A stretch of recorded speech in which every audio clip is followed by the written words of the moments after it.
أعوذ بالله من الشيطان الرجيم. بسم الله الرحمن الرحيم. ومن أظلم ممن يدعو من دون الله من لا يستجيب له إلى يوم القيامة وهم عن دعائهم غافلون. وإذا حشر الناس كانوا لهم أعداء وكانوا بعبادتهم كافرين. وإذا تتلى عليهم آياتنا بينات قال الذين كفروا للحق لما جاءهم هذا سحر مبين. أم يقولون افتراه قل إن افتريته فلا تملكون لي من الله شيئا هو أعلم بما تفيضون فيه كفى به شهيدا بيني وبينكم وهو الغفور الرحيم. قل ما كنت بدعا من الرسل وما أدري ما يفعل بي ولا بكم إن أتبع إلا ما يوحى إلي وما أنا إلا نذير مبين. صدق الله العلي العظيم. العلم أصبح shahadati la akhlaq. Elimu imekuwa ya vyeti, si ya maadili. Sasa hivi tunasoma ili tupate kazi, si maarifa. Mabibi zetu na mababu zetu walikosa shule, lakini walijua hekima ya maisha. Leo hii tuna vyeti vingi, lakini maadili ni zero. Elimu bila maadili ni giza lenye mwanga wa juu. Kwa kufikia hapo, wahadha, assalamu alaikum wa rahmatullahi wa barakatuh. Assalamu alaikum wa rahmatullahi wa barakatuh. Maghfirata was-sabra, tumekosa msamaha na subra. Leo kila kosa lina adhabu, hakuna nafasi ya maelewano. Ndoa leo zinavunjika kwa maneno madogo madogo. Urafiki unavunjika kwa mitazamo ya juu juu. Mtume sallallahu alayhi wasallam amesema, mwenye nguvu na shujaa si yule anayeshinda vita, bali mwenye nguvu na shujaa ni yule mwenye uwezo wa kujizuia wakati wa hasira. Tukijenga subra, tutajenga upendo. Kwa kufikia hapo, niseme wabillahi tawfiqi wa hadha. Assalamu alaikum wa rahmatullahi wa barakatuh. Tatizo si zama, bali ni sisi. Tumeona kuwa suluhisho si kulalamikia hizo zama, bali ni kuzibadilisha nafsi zetu. Tufanye nini Ili kurekebisha jamii yetu, yatupasa tufanye haya yafuatayo. Jambo la kwanza, tukirudi kwa Allah tutaipata imani. Kivipi?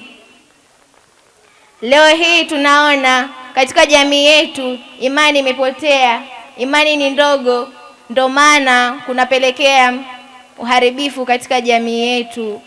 Leo unaweza ukakuta mtu amefariki, badala ya kukaa kumsomea dua Allah aifanye safari yake kuwa nyepesi, baada ya msiba itatokea mizozo. Fulani hajafariki, nilimwona mahali fulani amewekwa msukule. Baada ya hayo utaona ni migogoro inayofuatana badala ya kufanya visomo. Inna lillahi. Kwa mama zangu, turudi kwa Allah ili tuweze kuipata imani kwa kufanya ibada na kurudi madarasani. Jambo la pili, tukirudisha malezi tutapata jamii iliyokuwa bora. Leo tunaona wazazi wameshika usukani katika swala zima la kusinikiza watoto wao kuhusiana na habari za shule, lakini habari ya madrasa hakuna kabisa. Inna lillahi.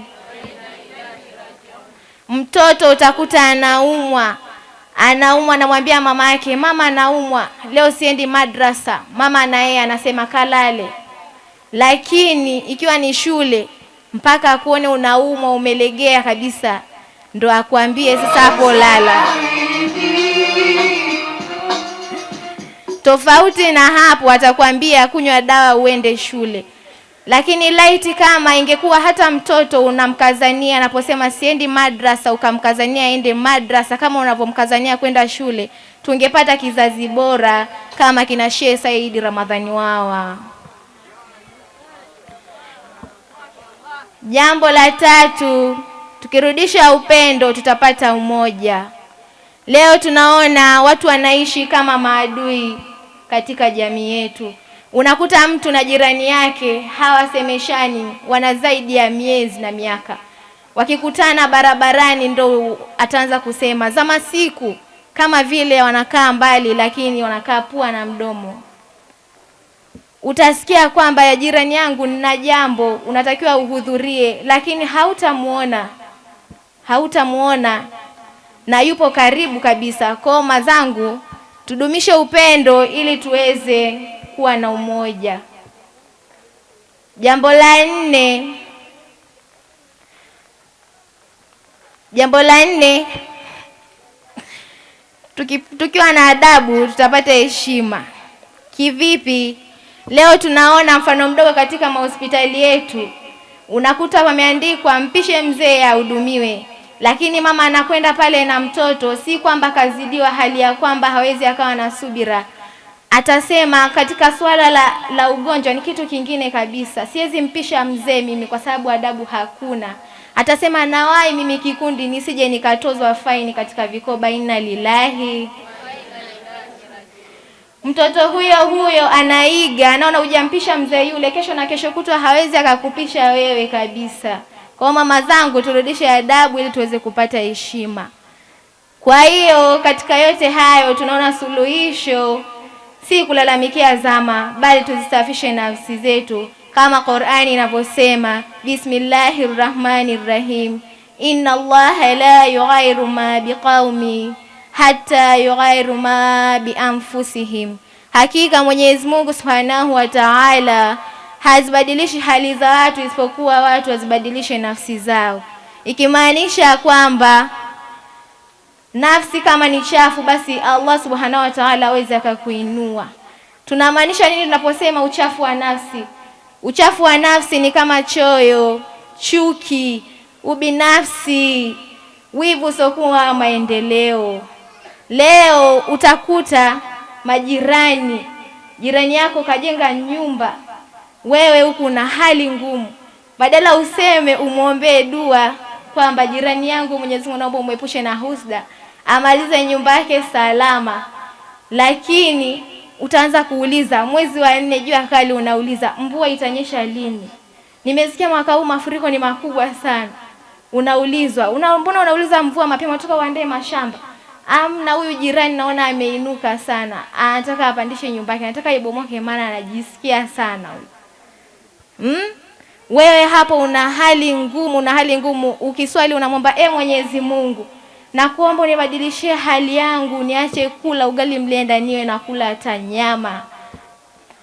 Kama nafsi yako ni chafu, basi utaomba, lakini Mwenyezi Mungu hawezi kubadilisha hali yako ikiwa una nafsi chafu. Hivyo utakula ugali na mlenda mpaka unakufa. Inna lillahi. Kufikia hapo, hadha, salamu alaikum wa rahmatullahi wa barakatuh. Leo tumejumuika kujadili moja ya mitihani mikubwa zaidi katika zama hizi, nao ni mmomonyoko wa maadili miongoni mwa mabinti na vijana wa Kiislamu. Tunaona tabia za fedheha, mavazi yasiyo na aibu, lugha chafu, kutojiheshimu, na hata wazazi na watu wazima nao wakiingia katika mtego huu. Swali kuu ni nani alaumiwe? Je, ni wazazi waliotelekeza malezi, au walimu wa dini waliolala, au walimu wa shule za sekula wanaofundisha maarifa bila maadili, au serikali isiyoweka mipaka ya kimaadili, au teknolojia iliyoingia majumbani mwetu, au jamii nzima ambayo imenyamazia kadhia hii? Sasa tuwasikilize mabinti wetu watano, kila mmoja akiwa na hoja yake nzito. Bismillahirrahmanirrahim. Min wijhati nadhari alwalidani huma almas'ulani akthara min ghayrihim. Al-yawma yurabbil atfalu biwasitati tilfazi wal hatifi wa wasaili tawasulil ijtimai wa laysa min qibalil walidaini ba'da al-ana. Kwa mtazamo wangu, wazazi ndio wa kulaumiwa zaidi. Watoto wanalelewa na runinga, simu na mitandao, sio wazazi tena. Mtoto akivaa vibaya, mama anasema amependeza. Mtoto akizungumza maneno machafu, baba anasema waacheni watoto wajue maisha. Huu ni uzembe wa malezi. Mtume sallallahu alaihi wasallam anasema kullukum ra'in wa kullukum mas'ulun an ra'iyatihi walau raja'al walidani ila daurihima fi tarbiyati la salahal abna'u. Kila mmoja wenu ni mchunga na kila mmoja anawajibika kwa anachokichunga. Wazazi wakirudi kwenye nafasi yao ya malezi, watoto watatengenezeka, na wazazi watambue kuwa malezi ni sadaka itakayowasaidia kesho. Kwa hiyo kizazi kinahitaji dira. Wazazi wameacha uchungaji, wamebaki kuwa watazamaji. Kwa kufikia hapa, namkaribisha mwenzangu aendelee. Bismillahirrahmanirrahim. Ana aqulu almuallimuna lahum nasibun kabirun minal mas'uliyah. في الماضي كانت المدارس الدينية منارات للنور والقيم، ولكن اليوم بعض المعلمون جعلوا التعليم تجارة يعلمون الكلمات دون أن يربوا القلوب لو علموا الدون بالإخلاص لتربى الأبناء على الحياء والخلق. Mimi nasema walimu wa dini nao wana sehemu kubwa ya lawama. Zamani madrasa zilikuwa taa za mwanga na roho na tabia, lakini leo baadhi ya walimu wamegeuza madrasa kuwa sehemu ya biashara na sio ujenzi wa nyoyo. Watoto sasa hivi wanafundishwa maneno kwa maana, herufi kwa kutamka, bila kupewa malezi ya nyoyo zao. Lau sasa walimu warudishe kuwafundisha wanafunzi wao dini kwa ikhlas, watoto wataleleka katika tabia ya aibu na maadili mema. Kwa hiyo watoto wanajua kusoma alif, ba, ta, lakini hawajui kusema samahani wala asante. Subhanallah wa billahi tawfiq. Bismillahirrahmanirrahim. Min jihati fa inna muallimil madaris al-ilmaniyati yusahimuna kathira. Hum yuallimuna al-uqula lakinnahum la yuallimuna al-quluba. At-talibu ya'rifu nadhariyati al-ulumi walakinahu la ya'rifu akhlaqa al-hayati. Kwa upande wangu, walimu wa shule za sekula wanachangia sana, wanazifundisha akili lakini hawafundishi nyoyo. Mwanafunzi anajua nadharia ya sayansi lakini hajui maadili ya kuishi. Wanawafundisha watoto kushindana na sio kushirikiana, kujidai na sio kujitakasa. Wanafunzi wanakuwa na akili kubwa lakini nyoyo zimekufa. Kama shule za sekula zingejumuisha mafunzo ya dini, maadili na utu, tungeona mabadiliko makubwa. Kwa hivyo shule za sekula zisiishie kujua kompyuta, lakini hawezi kuzungumza na wazazi na hata na jamii kwa heshima. Kwa hivyo shule za sekula zisiishie kufundisha tu akili, zikapuuza kuzifundisha nyoyo. Kwa hiyo shule zenye elimu zisizo na maadili ni kama taasisi ya kuzalisha robot zisizo na roho.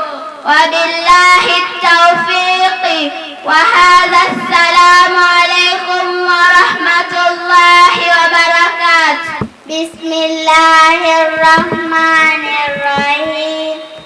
At-teknolojia tumathilu khataran kabiran jidda.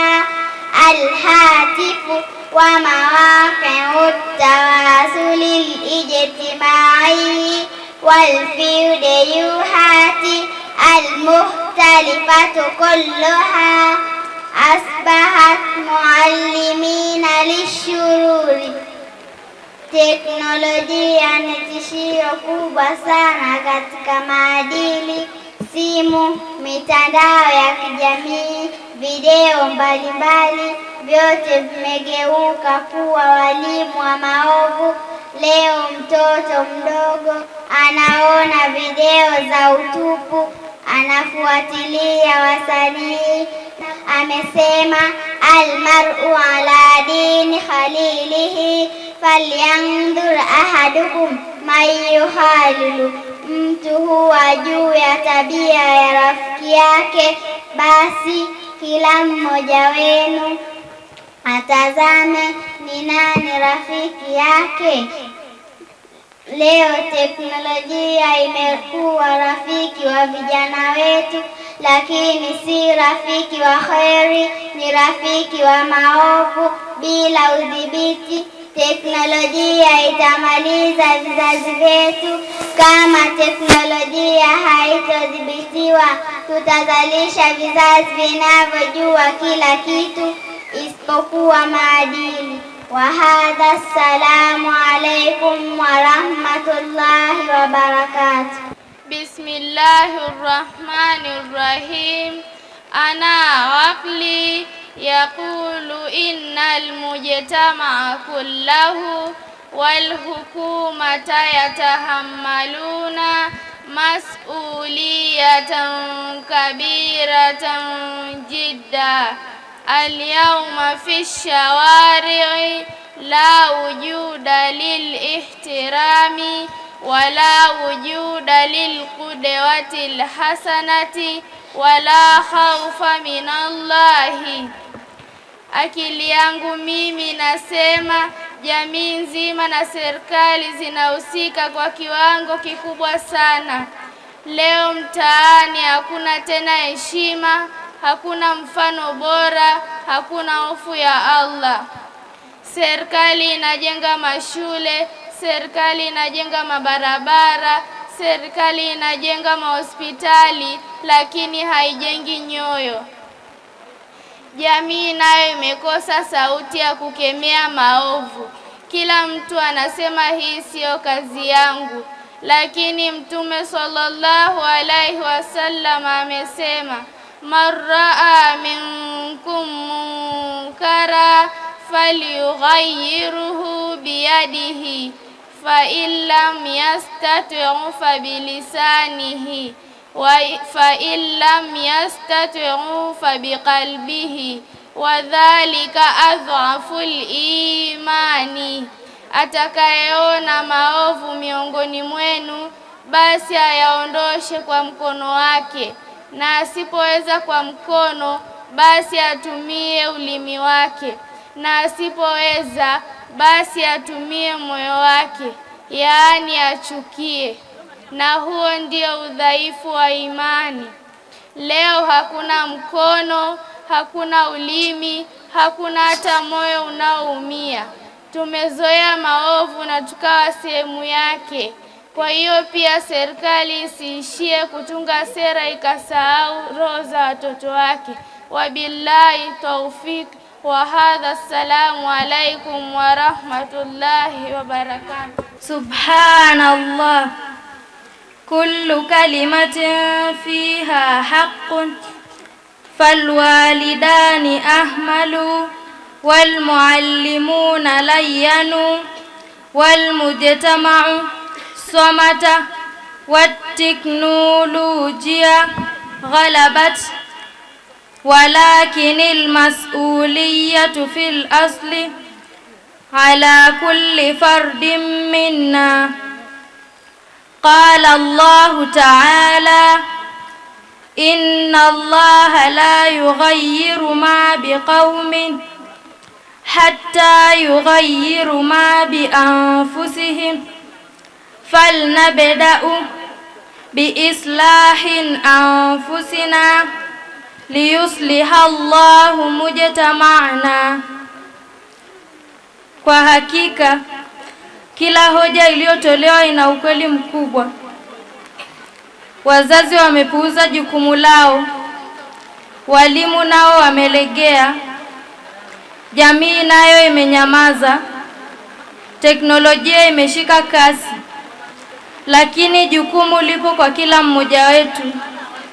Allah anasema, hakika Allah habadilishi hali ya watu mpaka wabadilishe yaliyomo ndani ya nafsi zao. Tuanze na nafsi zetu, ndipo jamii itanyooka, kwani jamii njema hujengwa na mioyo ambayo imetawaliwa na heshima na si kwa maneno matamu. Wa hadha, assalamu alaikum wa rahmatullahi wa barakatuh. وأشهد أن سيدنا محمدًا عبده ورسوله صاحب المقام المحمود صلى الله وسلم عليه وعلى آله وأصحابه الأمجاد صلاة وسلاما أفوز بهما يوم المعاد. أما بعد، المعلمون الكرام والزملاء الطلاب والآباء الكرام الذين حضروا هذا الحفل الكريم، نحن قد جئنا أمامكم لنناقش موضوعا فريدا عن المسائل العظيمة في الفقه، وموضوعنا هو: هل المرأة إذا صلت في بيتها يكون أفضل أم يجوز لها أن تصلي في المسجد مع الرجال؟ سنسمع أدلة قوية وحججا من القرآن والحديث، وستكون هناك جهتان تناقشان، فلنبدأ الآن بالاستماع إليهن. Watukufu walimu wetu na wanafunzi wenzangu na wazazi wetu mliohudhuria katika hafla hii tukufu, tumekuja mbele yenu kwa ajili ya kujadili maudhui ya kipekee kuhusu masala mazito ya fiqhi. Mada yetu ni: je, mwanamke akiswali nyumbani kwake ni bora zaidi au ana ruhusa ya kuswali msikitini pamoja na wanaume? Tutasikia hoja kali na dalili kutoka Qur'ani na hadithi, na kutakuwa na pande mbili zikijadiliana. Sasa hebu tuanze kuwasikiliza. Naam, ana uayidu alqawla biannahu min alafdali an tusalli almar'atu fi baytiha, wa dalili wadhihun jidda fi kitabillahi. Naam, ndugu zangu, mimi nasimama na kauli kwamba ni bora zaidi kwa mwanamke kuswali nyumbani kwake. Dalili yangu ipo wazi kabisa katika kitabu cha Allah: waqarna fi buyutikunna wala tabarrajna tabarrujal jahiliyatil ula. Na Mwenyezi Mungu anasema kuwaambia wanawake, na kaeni majumbani mwenu wala msijionyeshe kama kujionyesha kwa wajinga wa mwanzo. Maneno haya tunayapata katika Qur'an, Suratul Ahzab aya 33. Na Mtume akasema, salatul mar'ati fi baitiha khairul laha, swala ya mwanamke nyumbani kwake ni bora zaidi kwake. Hivyo ndugu zangu, je, hatuoni zama zetu hizi? Barabara zimejaa mitihani, mapambo na fitna. Hivyo nyumba ni hifadhi ya mwanamke na ndiyo usalama wake, lakini pia ni ngome yake. Wa ilahuna, assalamu alaikum wa rahmatullahi wa barakatuh. Naam, ndugu zangu wafuatiliaji na wasikilizaji wetu wa mjadala huu, nami bado naunga mkono kuwa wanawake kuswali majumbani mwao ni bora zaidi, kwa kuleta dalili nzito katika sehemu ya Qur'ani isemayo, wa buyutuhunna khairu lahunna, lakini wanawake kuswali majumbani mwao ni bora zaidi. Na Aisha mke wa Mtume sallallahu alayhi wasallam amesema, lau Mtume sallallahu alayhi wasallam angeona hali ya wanawake wa sasa, angelizuia kwenda kwao msikitini. Je, hatuoni mitindo ya leo? Simu, mapambo na mchanganyiko. Na hii ndiyo fitna ambayo Mtume sallallahu alayhi wasallama na mama wa waumini walitahadharisha. Wa ilahuna, assalamu alaikum wa rahmatullahi wa barakatuh. Naam, ikhwati, baada an istamana ila akhawatina fil janibil awwali ma shaa Allahu kalamuhunna mumtazun jiddan wa lahu qimatun kabiratun lakinnana nahnu aidan nu'ayyidu wajhatan nadhari anna lil mar'ati haqqan fis salati fil masjidi kama lirrijali. Limadha? لأن النبي صلى الله عليه وسلم قال ذلك بوضوح لا تمنعوا إماء الله مساجد الله. Naam, ndugu zangu, baada ya kuwasikiliza dada zangu upande wa kwanza, masha Allahu, maneno yao ni makubwa sana na yana thamani kubwa sana. Hivi unaonaje tungekuwa tunakataza kuingia msikitini? Leo tungekuwa hapa? Allah naye anasema fi buyuti adhina Allahi an turfa wa yuzkara fiha ismu, katika nyumba ambazo Allah ameruhusu ziinuliwe na litajwe humo jina lake. Hivyo ndugu zangu, msikiti ni nyumba ya malezi ya kiroho na ni mahali ambapo wanawake walijifunza kutoka kwa Mtume sallallahu alaihi wasallam mwenyewe. Tukiwazuia leo, tutawanyima elimu, tutawanyima nuru ya dini, tutawanyima kushiriki umma wa Kiislamu. Wala afwa minkum. Assalamu alaikum wa rahmatullahi wa barakatuh. إخوتي المستمعين والمشاهدين،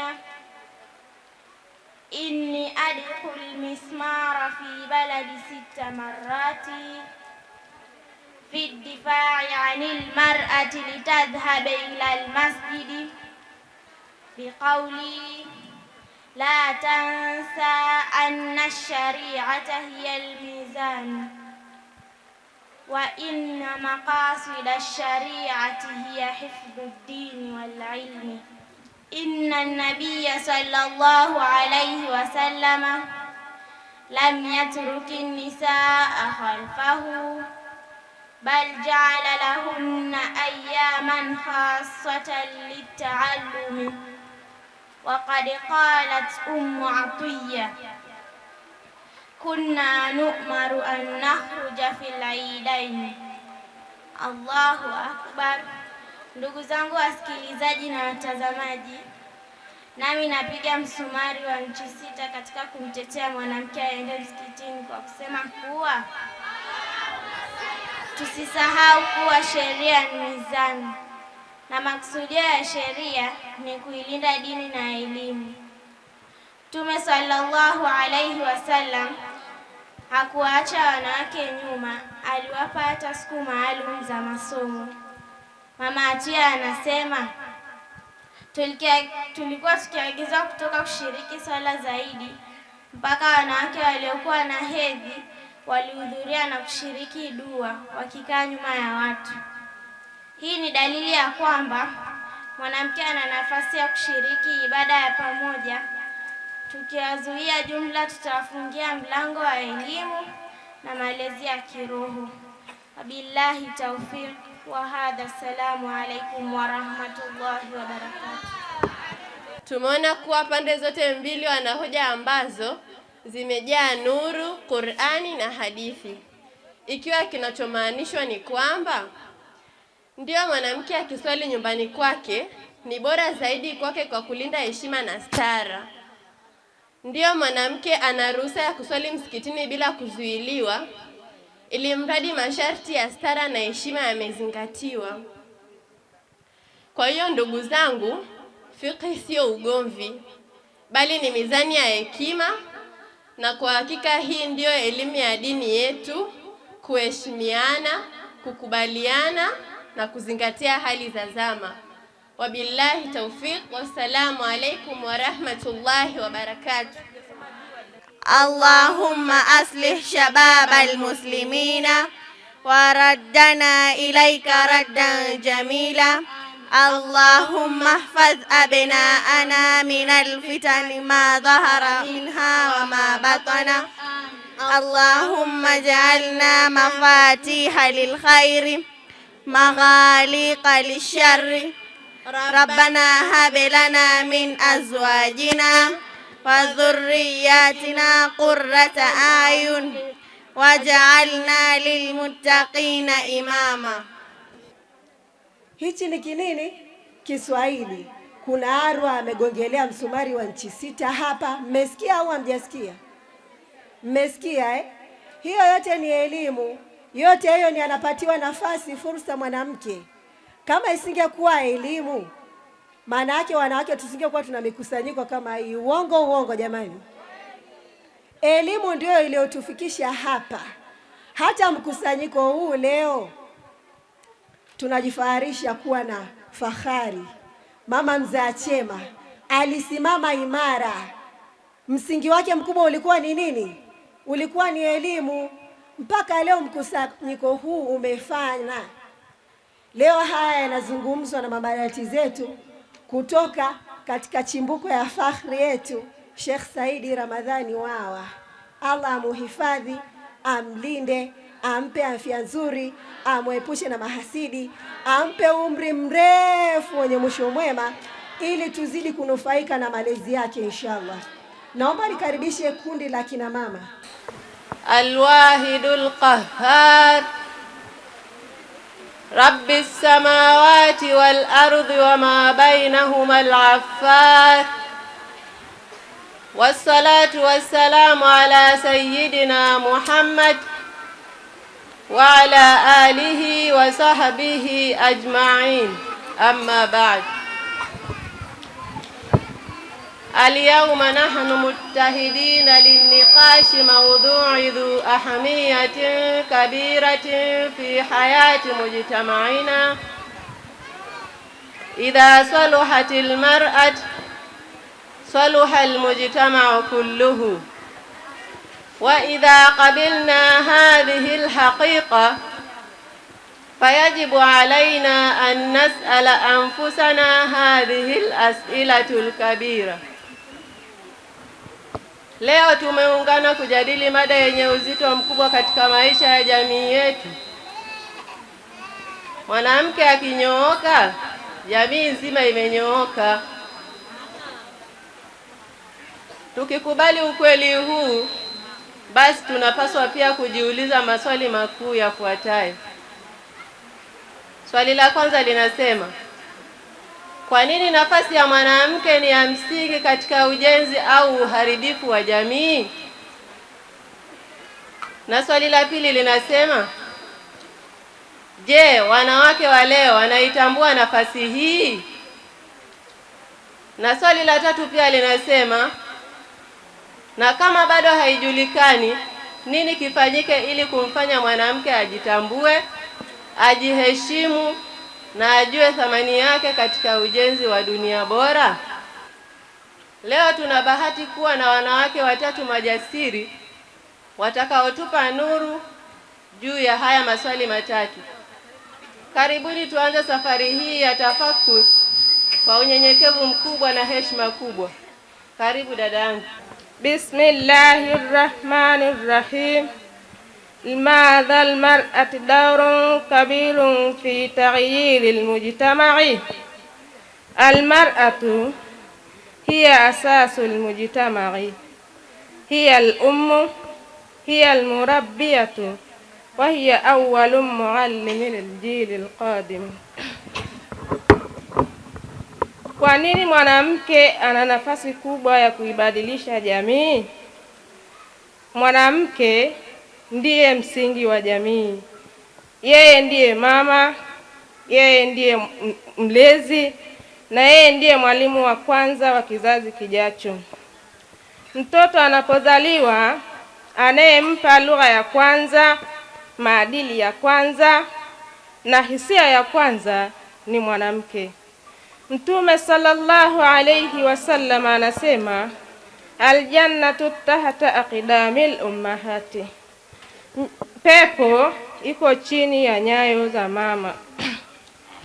Hii inamaanisha kwamba ikiwa mwanamke akijipamba na elimu, maadili na imani, basi ataijenga jamii iliyokuwa safi.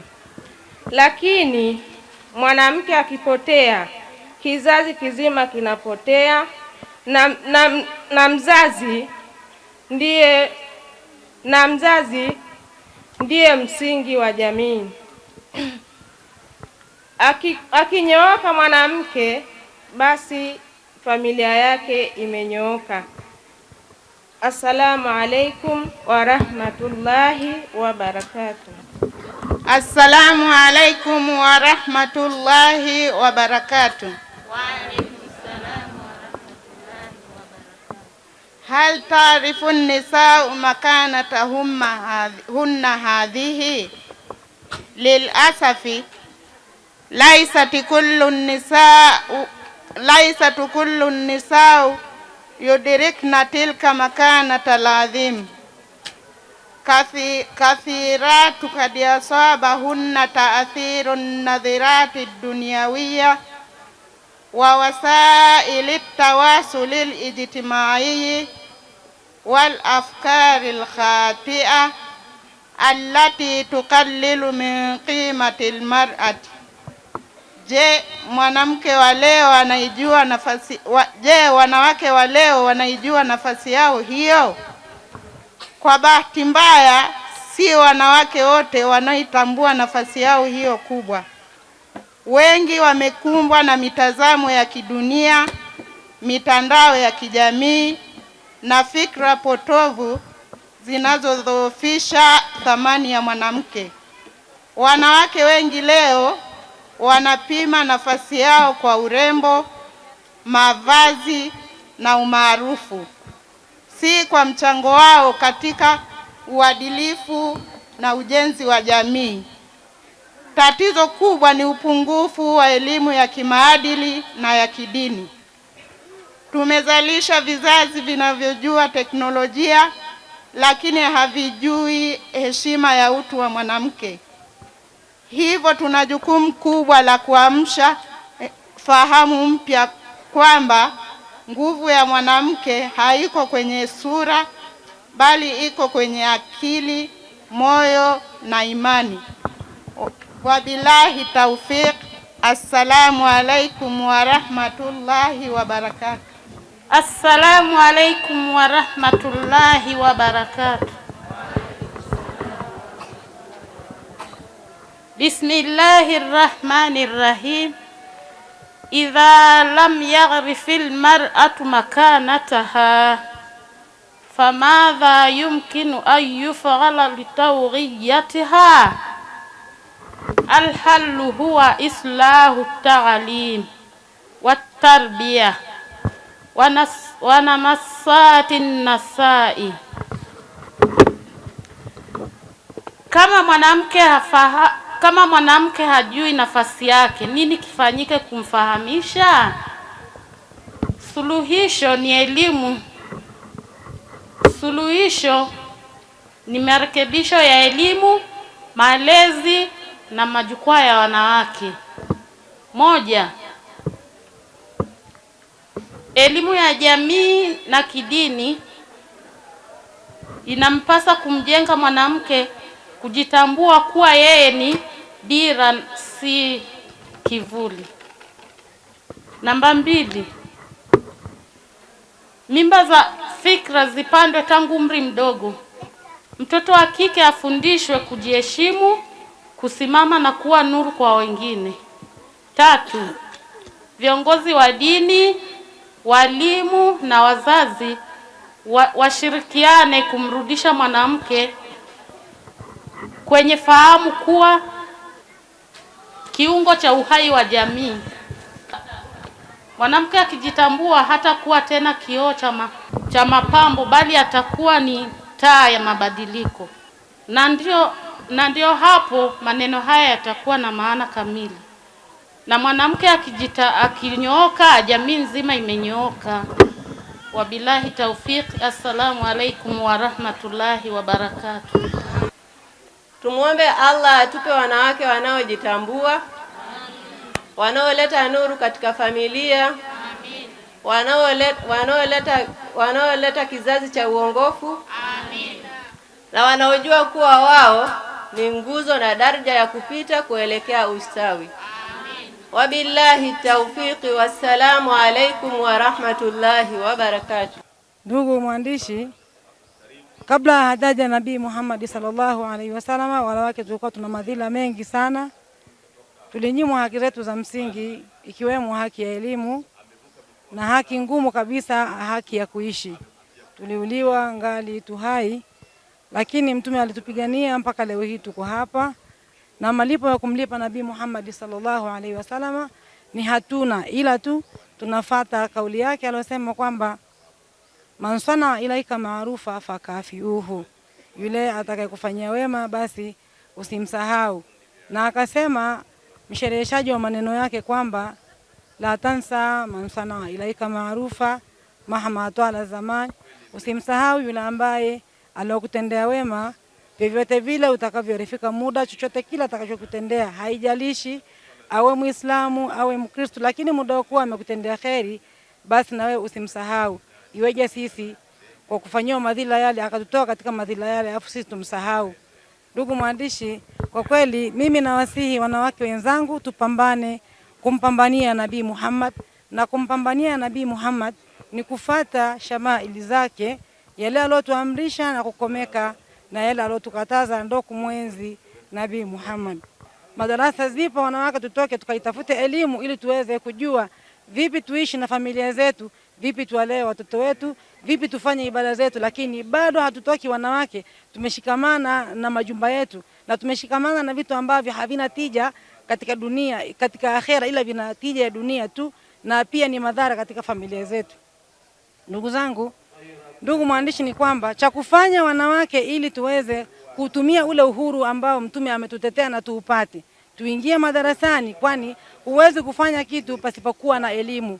Huwezi kukifanya kitu pasipokuwa na elimu. Tuitafute elimu, alafu matendo yetu yatabadilika kutokana na vile ambavyo tunavyosoma. Tuingie madarasani na tusipuuze muda. Muda ni mali, muda ni mali. Isije ikafika mwisho tukajuta hali ya kuwa tumeshindwa kuongoza vizazi vyetu. Sisi tumeshindwa kuongoka na tutashindwa kuviongoa vizazi vyetu, na kesho kutwa hakuna mtetezi, bali tunazidi kupotoa kizazi. Wanawake tubadilike na tujue nafasi zetu. Kikubwa ni mwanamke kujitambua, wapi ametoka, wapi alipo na wapi anaelekea. Tuingie madarasani ili tuweze kuibadilisha vizazi vyetu na kuibadilisha jamii. Mwanamke ni kioo cha jamii.